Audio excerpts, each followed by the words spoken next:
or maybe I would have found my way to Rai some other way. I have no idea, but um, Hello, beautiful people, and welcome back to another episode of Parenthood. I'm your host, Neha Garg. Parenthood is our little corner of honest, cozy conversations with parents from all walks of life. We talk about the joys, the struggles, the big turning points, and those small everyday moments that shape us as people as much as they shape our children. This week, I'm joined by someone who brings such intentionality and thoughtfulness into her parenting, Arushi Chopra. Arushi is a consultant by profession, originally from Delhi but based in the US, and a mama to her 17-month-old daughter, Vani. She and her partner Alankrit have been together for about 6 years, four of them married, and their journey together is marked by partnership, shared rituals, and a deep commitment to building their own family traditions. What drew most to Arushi's story is the way she has consciously thought about the kind of parent she wants to be. She describes her pregnancy as an empowered pregnancy, one where she wanted to know her body, ask questions, and make informed choices. And though she was initially terrified of delivery, it was actually a throwaway comment by her doctor. You should be more concerned about what comes after, that stayed with her. That was the beginning of her reflection, not just on birth, but on parenting itself. Her discovery of RAI, Resources for Infant Educarers, founded by Magda Gerber, became a kind of North Star for her. Through this philosophy, she has been exploring the idea of infant rights and respectful parenting, where even the tiniest humans are treated as whole, communicative beings. She recently completed a foundation course on Arai and continues to dive deeper into this practice. I am so looking forward to this conversation where we'll talk about how she and Alankrit navigate parenting as partners, her journey of solo parenting when work takes him away, the way she is reimagining parenting beyond traditional desi expectations, and her reflections on the everyday joys and challenges of raising Vani. So let's dive right in. Arushi, thank you so much for joining us today. I'm so happy and excited to have you here. and I'm equally very excited to be here, Neha. Thank you so much, and that was such a warm welcome. I'm very grateful that we're chatting today. Thank you. Thank you. And I always like to start with a little self reflection. If you were to describe yourself in just three words or phrases that capture your sense, what would those be and why? Myself or myself as Yes, a mother? both, either. Definitely curious. I like to try everything. I want to figure out for myself if I like something or not. So I keep experimenting with different ideas. So I think I'm very curious. Mhm. I ask a lot of questions if something doesn't make sense. I am very driven by clarity. Like I want to, if I'm not able to envision something, then I don't know what I'm doing. So I like to be very thorough with any project that I'm taking up at work, Yeah. in life, in general.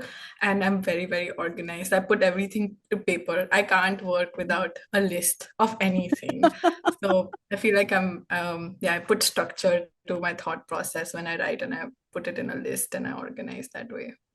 That, love that. And tell us a little bit about Vani, but also about you and Alankrit. What does your little household look and feel like on most days? So we moved here from Delhi, right, almost after 6 months of getting married to each other back in COVID, actually. So we are in California for almost 4 years now, Wow. and now our lives is pretty much dominated by Vani. It feels like it's her schedule and we live in it rather than the other way around.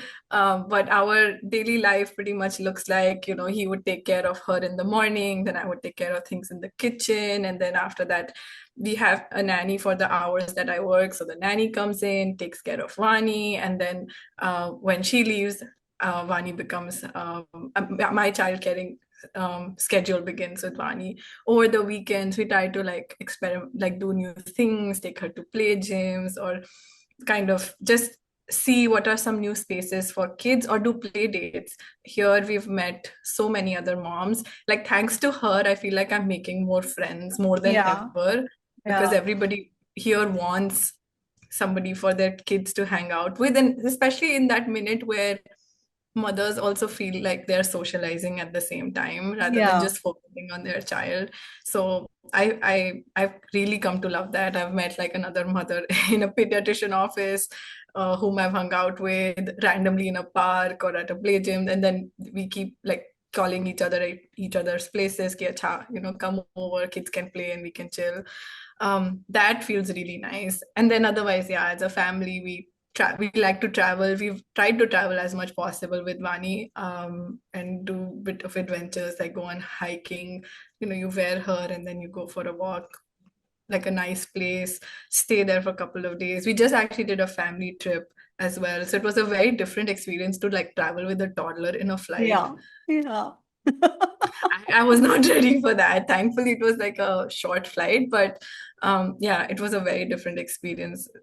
She doesn't sit at all. So it was, but it's fun. We like to do all of these things. And now we're actually thinking of doing our own family day. Alankrit came up with this idea Hmm. that we should have an annual family day where it's just, us as a family and we are doing things with each other for each other. And it's like our own thing. So we've just gotten like our custom t-shirts printed and we're going to do this family day actually this Saturday. So Oh, we're very excited. wow. Wow. Is this a special, like, is this a day which has a special significance, or you just picked up any day? So yeah, for now, I think it's a floating day because this was driven a lot by Alankrit's work schedule because his work is way more intense than mine, which is why I'm solo parenting as well most of the times. As much as he wants to spend a lot of time with Vani, his work doesn't permit him as much. Hmm. So um, we came up with this idea that we want to do something just the three of us and something that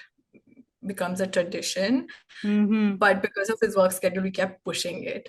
We were going to do this sometime in August, but now we're finally here. He's not working this weekend, so we're going to finally Wow. do this. Wow. And then we'll see when it Yeah. eventually becomes a stable day. Yeah, yeah.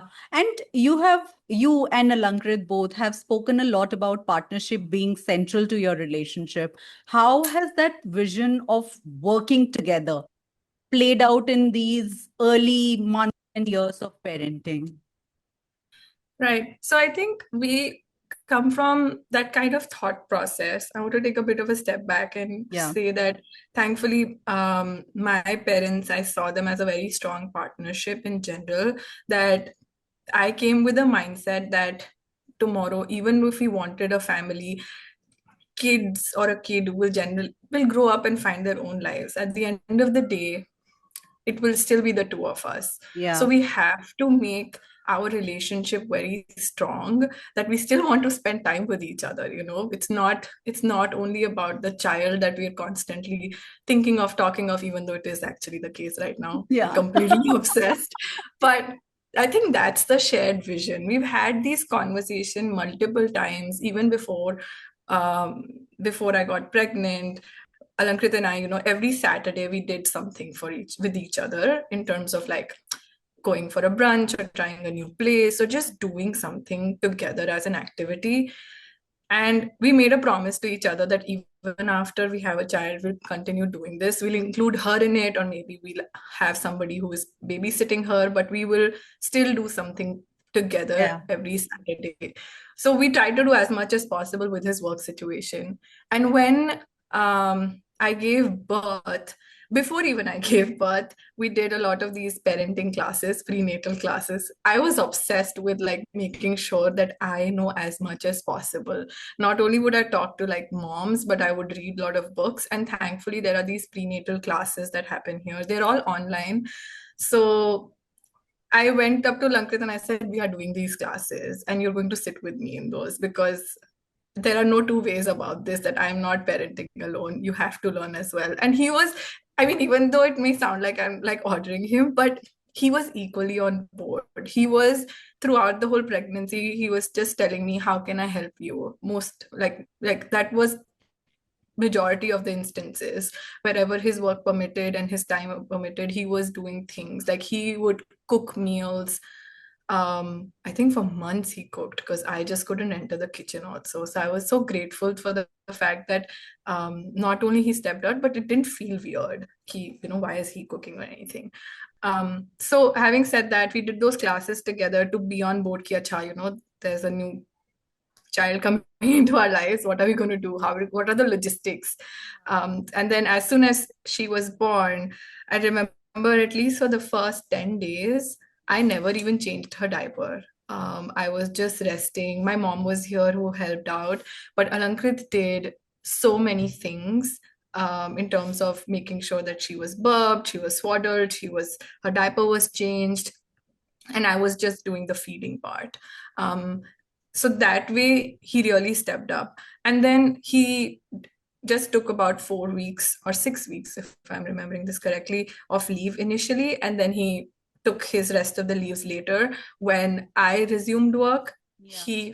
he took rest of his leaves so that there could be a transition. So he stepped up again when my maternity leave ended, and he was able to take more leaves then and take care of Vani. And by the end of his paternity leave, by then we had found out and found a nanny for our child who Yeah. would then start. So we made that transition very easy. So that way, this was our partnership. And I read somewhere about the fact that even though we think about partnerships to be 50-50, it's never that. Yeah. It is, 60-40 or 30-70, what have you. And it's a general acceptance ki, acha, we're all working towards a common goal.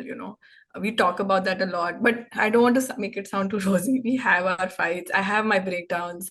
I have been solo parenting for last 2 months almost, where he travels Monday to Friday, comes back on a Friday night, still working Saturday, Sunday most of the times.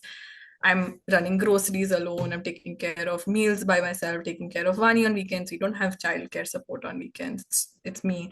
Um, I've had my breakdowns, but he holds that space. That's what I'm grateful for. It's not like I'm being given a hard time about not being able to cope. I'm being given that space that it's okay to break down. I see you have a lot to handle. I wish I could have helped more. And he's doing whatever he can. So I'm very grateful that there is that communication that happens between the two of us, which is how our partnership is growing, I feel like. Yeah. And you talked about solo parenting. So, Can't hear you. I'm sorry. okay. Can you hear me now? Can you hear me now? Your voice is a little fuzzy. It's coming in and out. Can you hear me now? Yes. Okay, perfect. And you have talked about solo parenting. So tell me about that experience. How you've, I mean, of course, we can understand how it must be for you emotionally, but how does it work for you practically? Are you referring to the day to day? Yes. Okay. Now, thankfully, Vani is an easy child. This is what Mhm. I have been saying since the day she's been born. And she's been very kind to me, I feel like. I remember when I was pregnant, by the way, when we were trying to get pregnant, actually. I have a certain spiritual aspect to me where I was practicing Buddhism. I mean, it's reduced a bit now, so that's what I'm saying. I used to practice Buddhism very, very ardently at that point of time, and otherwise I would read spiritual books. So I believed in certain envisioning. So I created like a vision board of how what I want my child to look like or be like as a soul, not in terms of appearances. And I feel like that vision board really helped.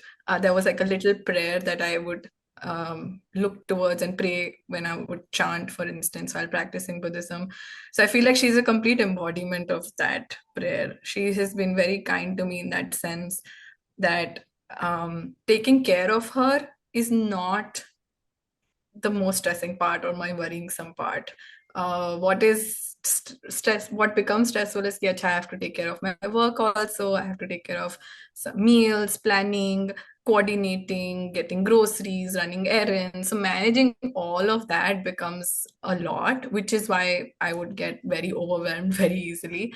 But otherwise, my day to day with Vani is she wakes up in the morning, she wants milk, is taking care of Vani till the time I'm working, and she does a full 8 hour shift. So as I try to finish my work as much as possible. Um, and once she leaves is when I take care of Vani. We go to the park together, or I take her to a play gym. On Tuesdays, we go for our RI class.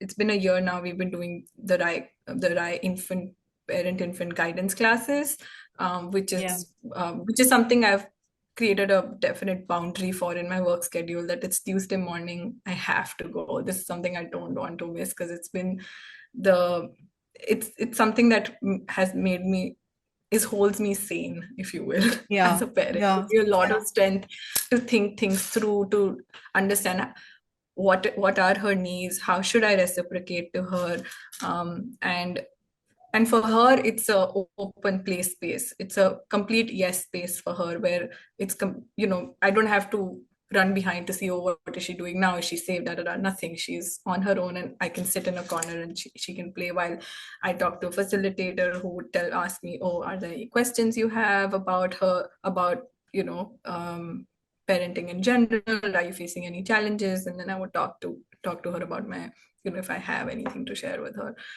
So that way, we do play gyms, play dates, and this RI class together. That's my routine. And then once in the evening, she has dinner by 6, and then goes to bed by 8, and then she sleeps. And then my time begins. I'm doing things at home, making sure meals are ready for next day, or if I have to finish some office work, I do that.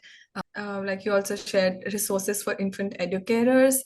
It's for anybody who's caring for a child. It could be a nanny, it could be a parent, any caregiver essentially.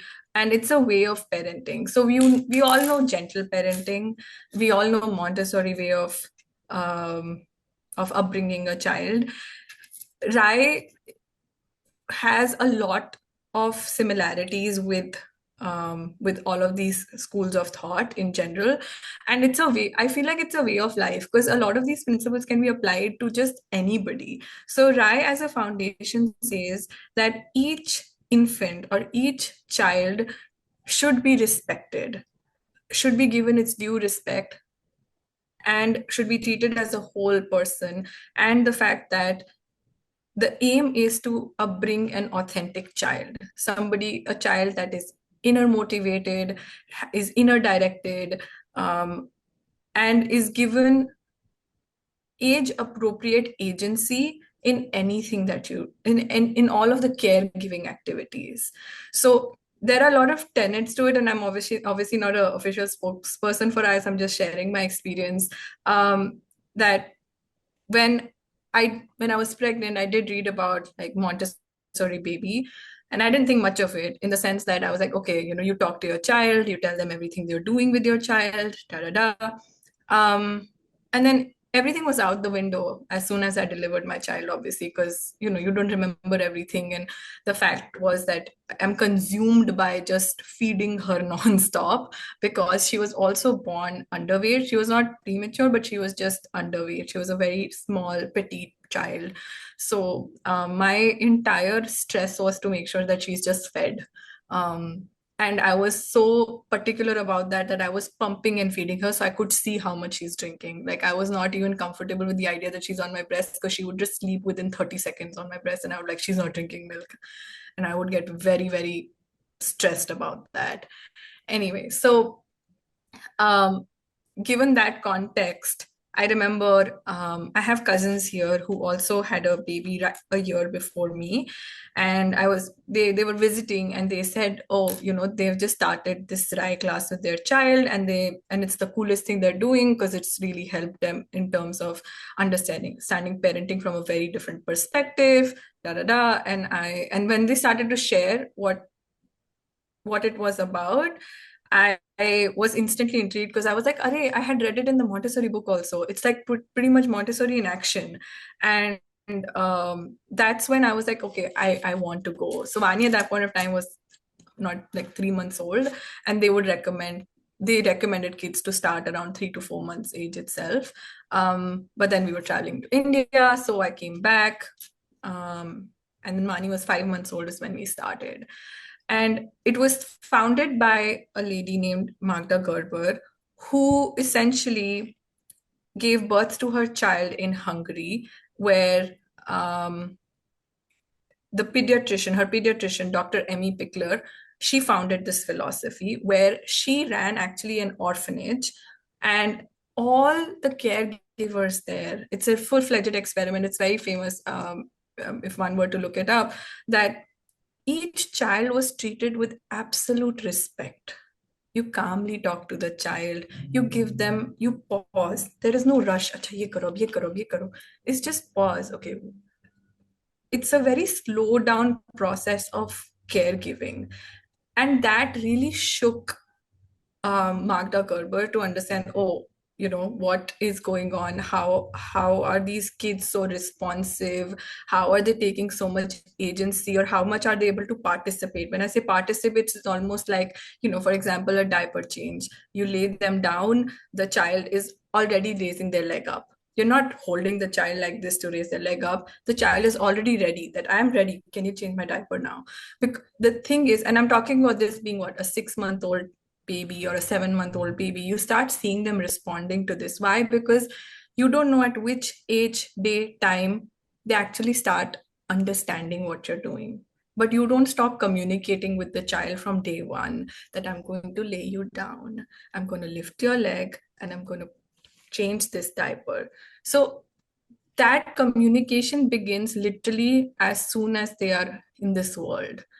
And you don't know when, at which age they actually start understanding, but they do.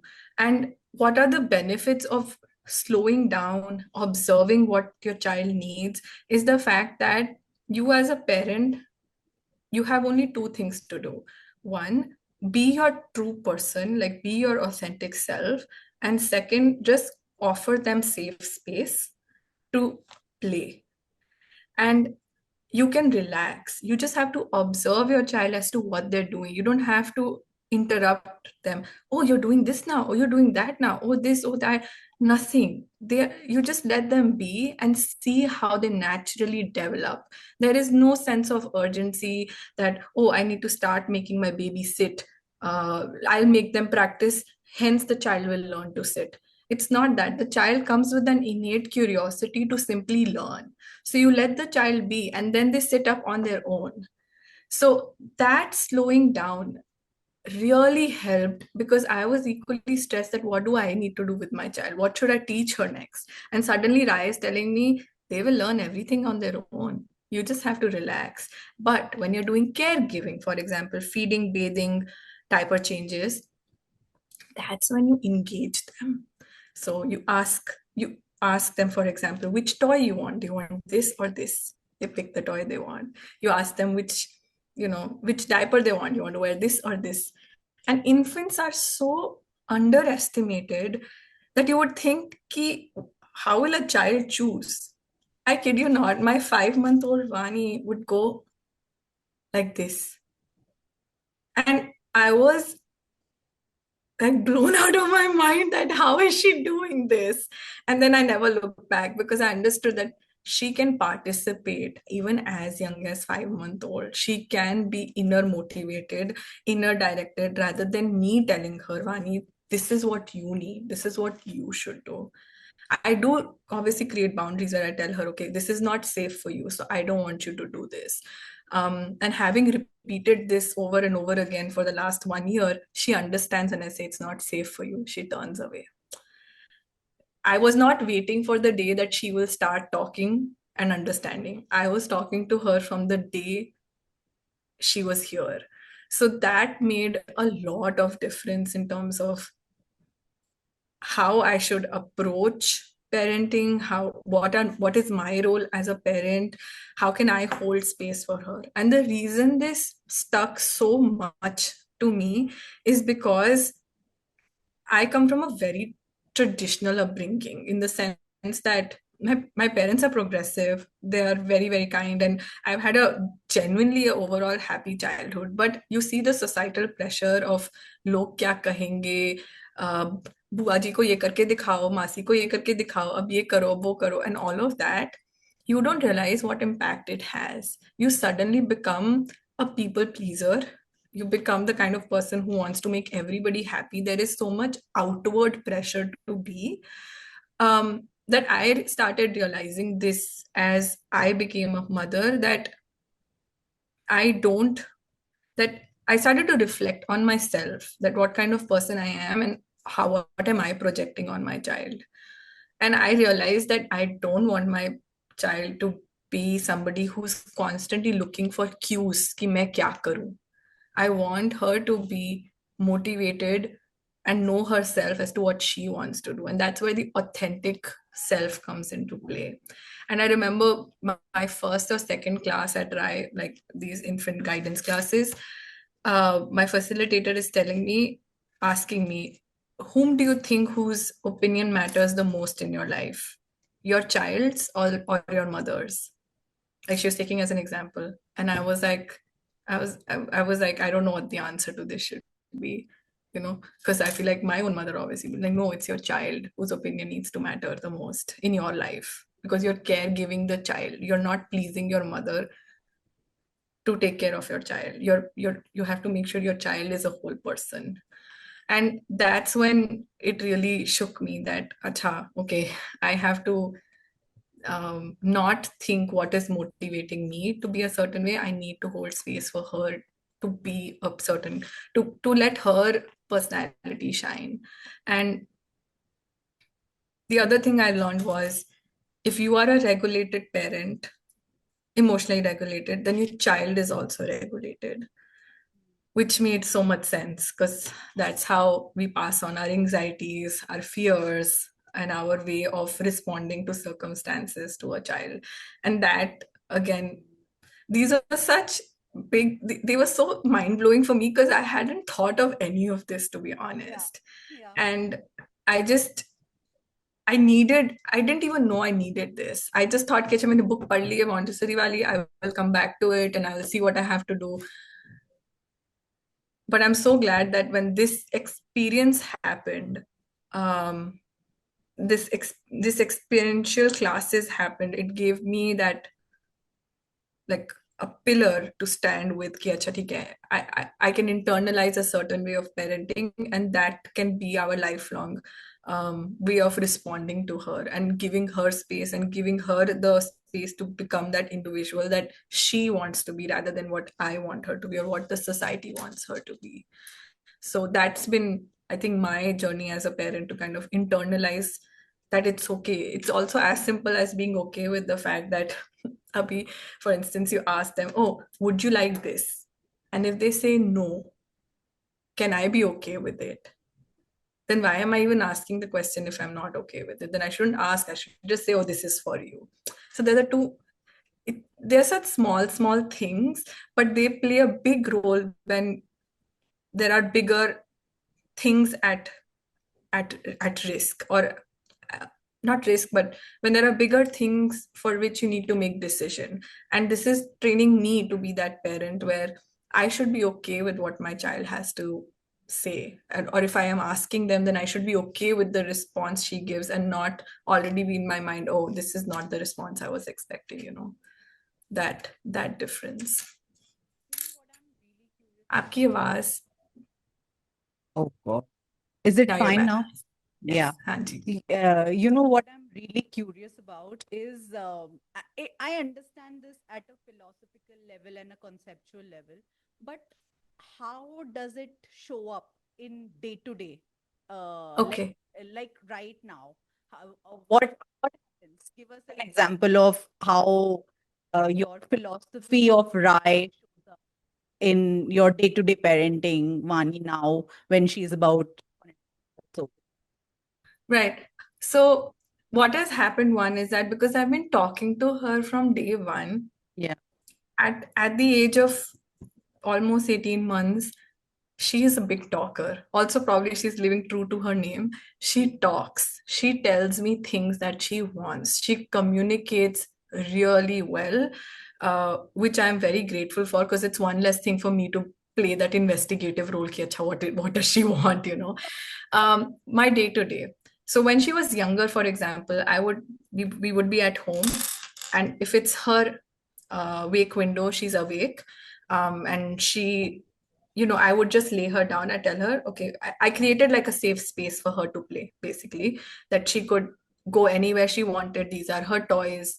And these are all open-ended toys. These are not toys that she electronic or anything, because it says passive toys make active babies. That's one of the tenets. So made sure that there were these toys that she could manipulate, play, chew on, some of those toys. And when she was a younger, like an infant, like a 5 6 month old, and she's awake and she's fed, she's diapered, she has no other need to be met, then I would just lay her down and I would tell her, okay, Vani, I'm going to lay you down here. And I would lay her down on her mat and she would just play. And I'm sitting back and I'm just observing. I'm 100% with her. I'm Right. not distracted by my phone or TV. I'm not looking anywhere else. I'm not thinking of anything else. This is her and my quality time. Now, what does this do to a child? The child is then not looking for the parent. कि अच्छा कहाँ गया, कहाँ गया? The child is in 100% focus on the toy, on what they need to do. Yeah. Because I am 100% present there. Because if I'm not, then she's going to get distracted, and I don't want that. Yeah. This is the quality playtime that I'm giving her. So she is playing and I'm observing, कि अच्छा वो ऐसे मुड़ती है, वो ऐसे कुछ पकड़ने की कोशिश कर रही है, she wants something like this, or she's trying to turn now, she's trying to turn her body completely. Oh, that means she's ready to be on her tummy now for the first time. So then I think about, oh, can I put the toy a little further away so she actually turns? But it's her motivation to turn, Yeah. not the fact that you're turning her and be like, be on your tummy now, Yeah. that kind of thing. So that's what, say, a playtime would look like. And this is not 100% true in terms of that. This is not all the playtime, but I'm putting Rai philosophy at Yeah. home Yeah. however much I can, because my husband is not way much committed to it. Some of the things he is, some of the things he wants to do his way. I'm like, your child, your relationship. I am not going to control that, obviously, unless something I feel like I need to draw a line and tell you, okay, do something like this, you know. Yeah. Otherwise, most often than not, it's his relationship with his daughter. But playtime, we don't interrupt, and that's how, I see now that she is an independent. She independently plays. Hmm. And the fact that we have a secured relationship with each other, that was one of the things, sorry, I forgot to mention, the fact that this also entails creating a very secured relationship with a child, that the child is not clingy all the time, is not asking for you, is asking for your attention, because they are secure, they know that I am there. And for example, when she's lying down and I need to go to the bathroom, I would tell her, okay, Vani, I'm going to go to the bathroom. I'll be right back. Now, she can't go anywhere because she's lying down. She's like a 6 month old baby. But I'm telling her with the Yeah. expectation that I don't know at what age, daytime, she is going to process all of that. Now, to this day, what happens when I tell her, Chavani, I'm going to the bathroom. Okay, wait, sorry. I'm going to pause for a second. So 6 month old, she's lying down. I tell her, Cha, I'm going to the bathroom. I'll be right back. The moment I come back, I tell her, Vani, I'm back, just like I said. And now to this date, what happens when I go to the bathroom and I come back, she says, I'm back, I'm Hmm. back. Wow. She knows that this is Yeah. going to happen. And when I go to the bathroom, she's not crying, fussing. There was a time when I would go, when she had started to gain her cognition, and I would go, she would fuss and she would cry. But I would tell her, okay, I see you're sad, but I really need to go, so I'll be right back. Hmm. You acknowledge, you respect, reflect, and respond to the child's needs. It's not Yeah. like I'm saying, "Acha, tum ro mein ja rahi hu." You kind of Hmm. say, okay, I see what's going on, but I'll be right back. And it's okay to cry. So that's one. Then caregiving activities is when you spend a lot of time with each other. So I'm going to tell her, Acha, I want to lift your legs now. Can you lift your legs by yourself, or do you want me to do it? So obviously initially she doesn't know what I'm even saying. So I lift her legs up. So she starts associating words with her action. Yeah. So eventually she starts to lift legs on her own. So I tell her, I'm going to wipe you now. So she knows, Acha, what wiping feels like. And I'm putting the diaper, I'm going to put the tape all of that. Clothes. So, for example, some clothes go on top of her head. So I tell her, Vani, this is going to go on top of your head now. So now to this date, it happens that when I say it's going to go top of your head, she's already ready. Acha do. So then Mm. she wears Yeah. like that. Or when it has to slide from her arm, now she knows. If I tell her, Vani, I want to, put this cloth on you, she's like, she puts her arm out, "Ki acha, put it on me." But what happens in this process, it's not like it's cut, cut, cut. Kids take a lot of time to process. They are Yeah. very, very, very, very slow. So what happens in that is that I wait. This is what in Rai they call tarry time, where you wait. You say something and you wait. You wait for them to respond. And sometimes they don't respond. Then you say, okay, I'm going to do it now. So, for example, in the changing the diaper, the legs up, the fact that, I'm telling her, "Achha, I'm going to lift. Can you lift your legs, please?" She doesn't do it. Then I wait for like 10 seconds. Maybe she does it. If she doesn't, then we're like, okay, I'm going to do it for you. But I'm not like, "Achha, tere pair upar kar diye." I'm being I'm respectful to her body, essentially. I'm Yeah. not treating it like an object, essentially. And there is no, obviously, there is a sense of rush when you have to do something rushed. So I would tell her, okay, Vani, today I'm going to be very fast with this because I really need to get this done and I have something else to look towards. But I'm being honest about my intention. She's Yeah. not left questioning ki ye ho kya raha hai mere saath. Mm. And the fact that initially when we would do diaper changes, she used to cry. We used to give her toys. Ki jab tak she's munching on her toy, I would quickly change her. That completely changed for me when Rai happened because I realized that she needs to be engaged in that activity. Similarly, when in bathing, I used to have toys for her when she used to take a bath. I've taken out all the toys now because now she's like putting water on herself. She wants to scrub soap on herself. So that's what the impact is that I would say, "Achha, I'm scrubbing soap on your body now. I'm taking your arm, I'm taking your leg, da da da." So now she knows what the drill is. Yeah. Otherwise, if it's just a toy, if she's distracted by a toy while I'm doing all of this, then I'm probably telling her that your body is not that important. I'm doing something to your body, but more important is your toy, so you pay attention to that while I do things to your body. Yeah. But that's not the message here that I would like to give. I would want her to be, she should know what is happening to her body. And it's her own body, and it's such an intimate thing, bathing and changing diaper. Um, you're dealing with a very vulnerable state of a human. So it's respecting that state essentially. And very similarly, while feeding, um, she's like, there are no screen times, there's no Mm. story, there are no toys or anything. It's an engaged activity. I don't put like food in front of her and she's eating by herself. That doesn't happen. She'll start throwing it everywhere. But I give her one piece at a time and she Mm. picks up and she eats. Once she finishes, I give her another piece, she eats. Some days it's like that, some days it's a mix. She's eating one piece, but I'm feeding like three pieces to her by my hand. So it's a mix. It's not 100% everything is Rai, but I try to do as much as possible. Like in Rai, they say, are you there in spirit? Are you Mm. actually respecting the child in spirit? Are you giving them the space to participate in an activity in an age appropriate manner? Then then I mean, half the battle is done because then you've given an agency to the child to be part of the things that are being done to them as part of caregiving. And then playtime, it's the same now. As an 18-month-old, we have her room which is completely childproof, so she goes and she plays there. um, and I just sit. I would just watch her while she's playing. And if she wants to read a book, she gets the book to me, tells me book, then I would read to her. Otherwise, she's like, I want to pick this, I want to do this. And then she's just doing, and I'm just watching her. I am watching her, or the nanny is watching her.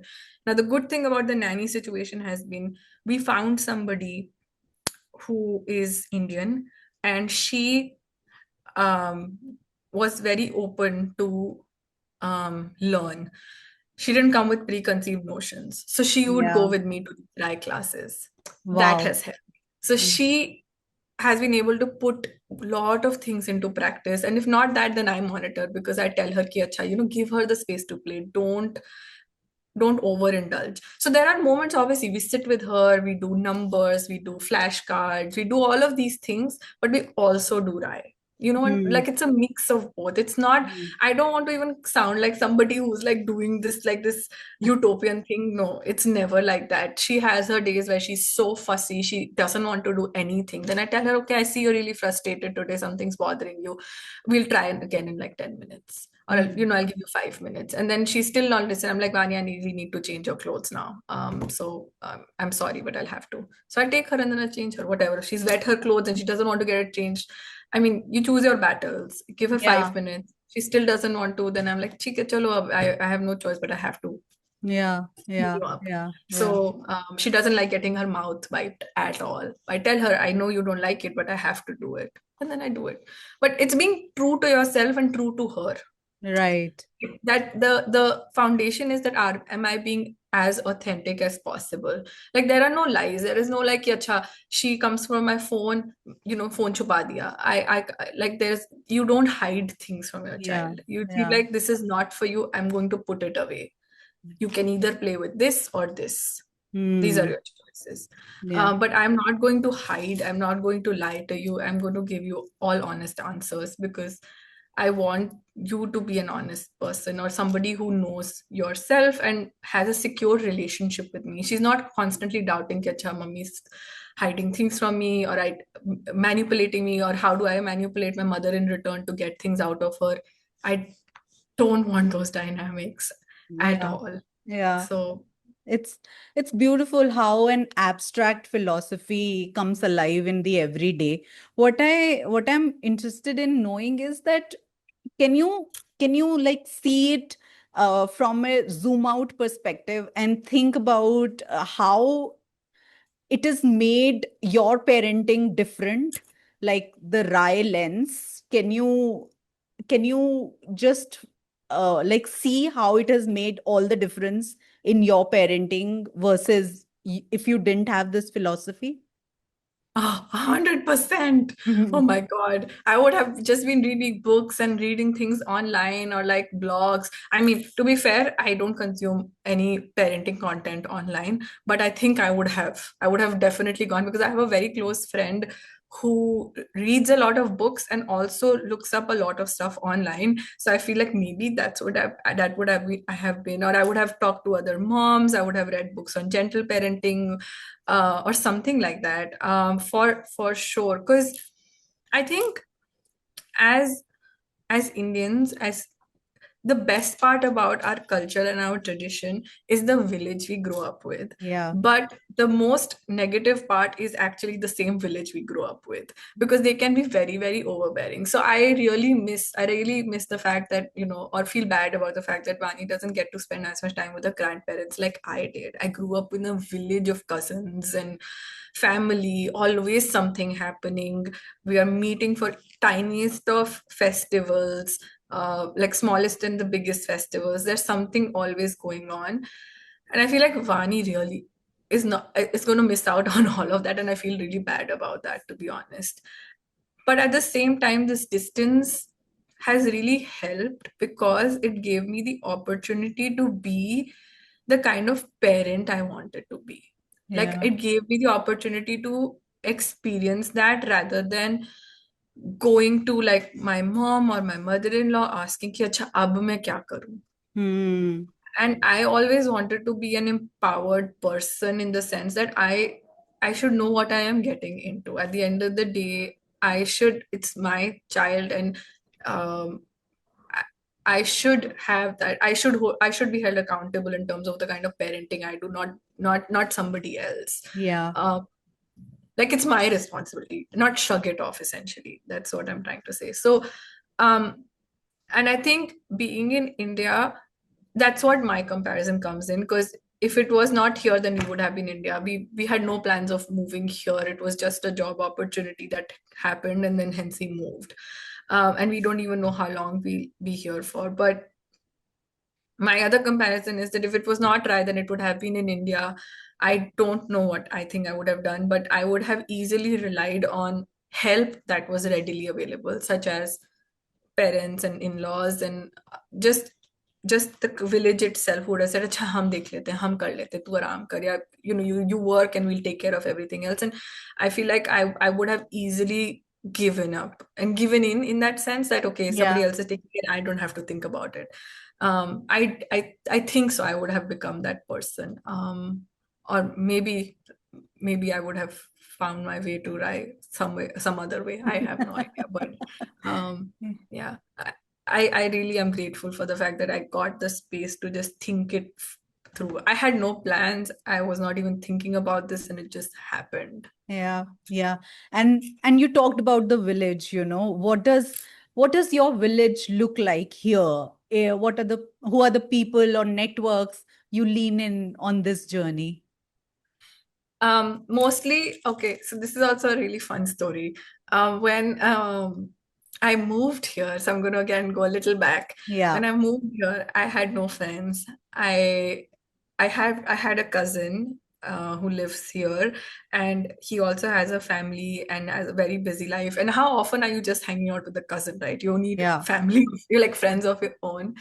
And my husband at that point in time was also preparing for a competitive exam. So he was busy. So I went to Bumble BFF and I made friends here.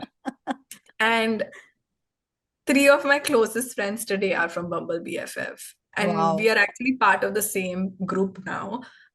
We all hang out together a lot. And I remember that January of 2023, we're all hanging out, and one of them was very upset and is sharing with us that how she's been trying to conceive for last few months, and she's very dejected.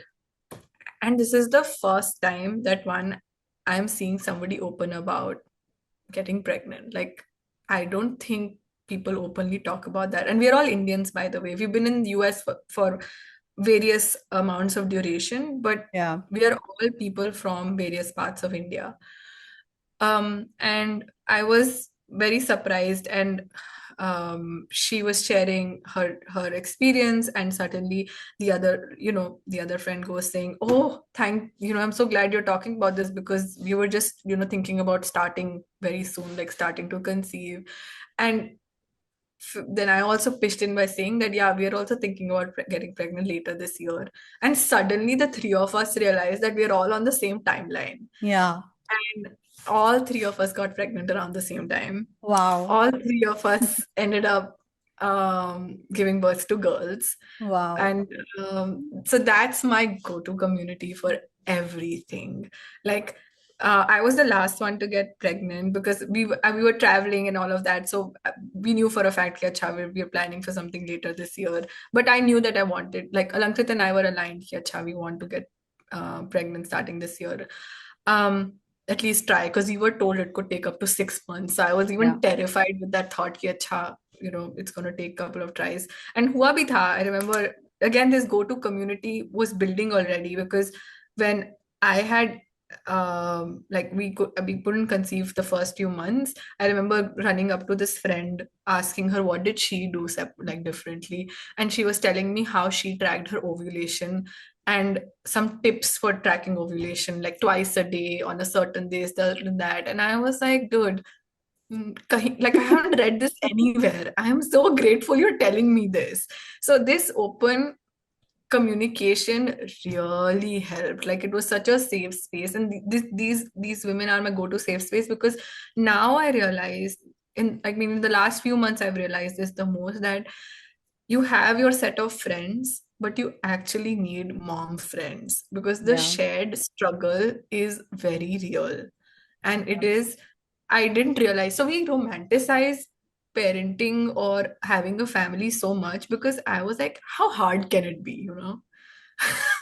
Until it really happens and you're in the deep of it, and you're like, oh my God, what have I done with myself? I remember the first day I got Vani home, it was just the three of us. My parents, they got delayed basically. Actually, I delivered early. Hmm. My parents were going to come on a certain date. I delivered early. So there was first some hours. My parents actually arrived the night of the same day I came home. So there Oh. were about 6, 7 hours before my parents actually reached here that I was with Vani by myself. And I remember thinking to myself, what have I done? Like, Mm-hmm. why, what am I doing? Like, and she wouldn't latch. She was just crying, and I was overwhelmed, and I immediately I mean there is thankfully abundance and abundance of them and the awareness of a lactation consultant. Yeah. Immediately called her, and she was helping me have her latch on, and she latched for like maybe like a minute. I hardly drank, but she latched for a minute because she's also very small baby. She didn't even have the energy to like Yeah. drink properly.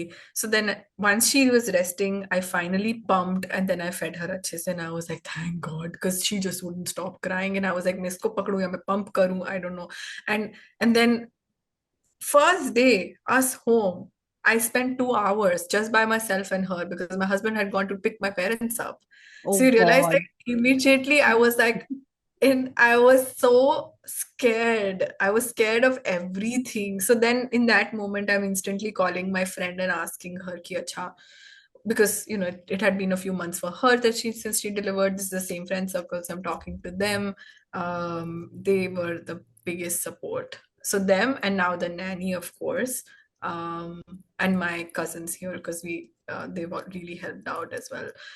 So this is my go-to village at this point of time. Yeah, yeah, beautiful. And tell me, how do you talked about the family day, so, and you talked about your shared love for rituals and creating your own traditions.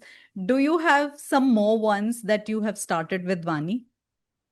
One was on Christmas, like we got a special ornament and we wore same, like very, very stereotypical. We wore like the same outfits. So that was that. Then we color coordinated ourselves on Diwali. Wow. Um, and just that was, I think, the one. And then otherwise, it's pretty much like our I think in our day to day is like going to the park together. I think we spend Yeah. a lot of time in the park here. That's our day to day.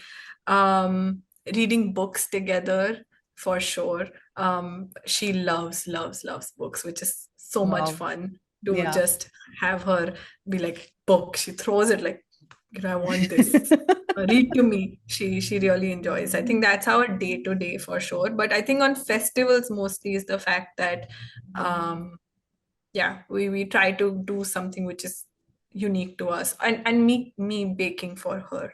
Wow. I Yeah, I baked for her birthday. I baked for her like monthly milestones, not all of them, but I tried to bake as much as possible.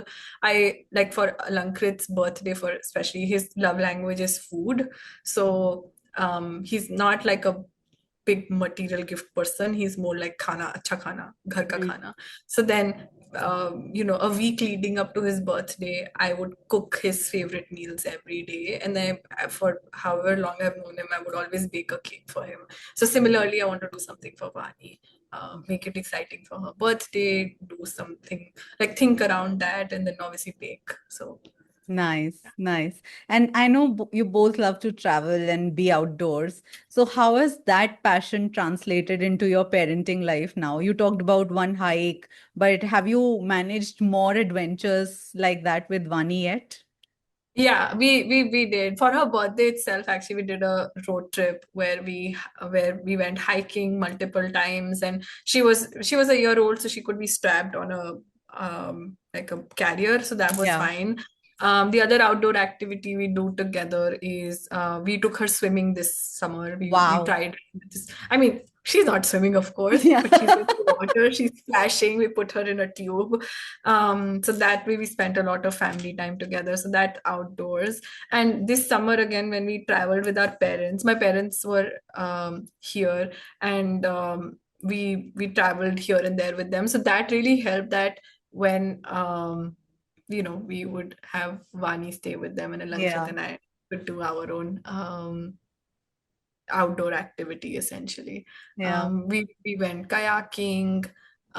We love to kayak. We've done that in multiple locations. So we went kayaking this summer, and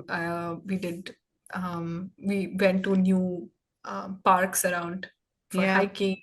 So yeah, I think that kind of outdoorsy things. yeah, She I think she's yet to, I think, get more integrated. We haven't traveled again with her. Actually, when she was 3 months old is when I think we did the bigger adventure. We took her to a national park with us, but she was yeah. so tiny, it didn't matter. So hiking with her then was a lot of fun. We hiked like multiple places. Because she was so small, she was just on the body, and we would go everywhere. I think it is very encouraging because this part of the world here, I mean, it has its own cons, but the encouraging part I feel like is that you see a lot of moms up and about and Hmm. with their kids, which I still think I can't do as much because I feel like they have so much courage, because I feel like I'd rather just be with her home. Like I don't want to, think about logistics. Manage, yeah. Exactly that. Yes, for sure. So that way, I think they are so courageous and daring like that. So I remember when Alankrit and we weren't pregnant, then we were traveling. We went to another national park here. We saw a family with such a young child that it felt like they had just delivered and now they're in the national park. It felt like that, and I was like, I can't even imagine. Um, but at the same time, I was encouraged to think, okay, I shouldn't limit myself just because I've had a child, you Yeah, know, that shouldn't be the way. And that has really helped to put things in perspective, because I keep telling it's the same thing like our Saturday rituals, that we would do yeah, some activity together or something new, some new place. We've integrated Vani into it. Around her schedule we work, like she needs to nap a certain time, so we go before that, after that, or we'll do something. But I feel like that shouldn't be a limiting factor. yeah, yeah, beautiful. And tell me, we are coming to an end to this conversation for today, but I have two more questions for you. If you could sit across your pre-parent self and offer her some advice, what would you say? My first instance was ki soch ke karna, like think about it first. Think what you're getting into. It's the most important job or task or responsibility that you will ever have. Hmm. um, it's one of the most underestimated, undervalued aspect of our society, because I see that come into play through our work, or just in general, like talking to other people, how they have to navigate so much to make their parenting work. So I feel like it's almost like saying to myself that think this through, and even if no matter how much you plan, it won't help until you're actually in the thick of it. Because I think that's what we romanticize parenting, like as a family, so much that, oh, this is what it's going to look like. We're going to have a Yeah. bustling family, kids running around, all of that. But nobody talks about that, how much it takes to hold that image together, like the behind the scenes, to have that picture perfect family is a lot of legwork. And I think it's up to obviously a parent as to how much they want to do. Yeah. um so Yeah. yeah. Yeah. Yeah. And finally, if there's one thought, insight, or piece of wisdom you'd like to leave our listeners with, something that has worked for you and something that you would want others to take back, what would it be?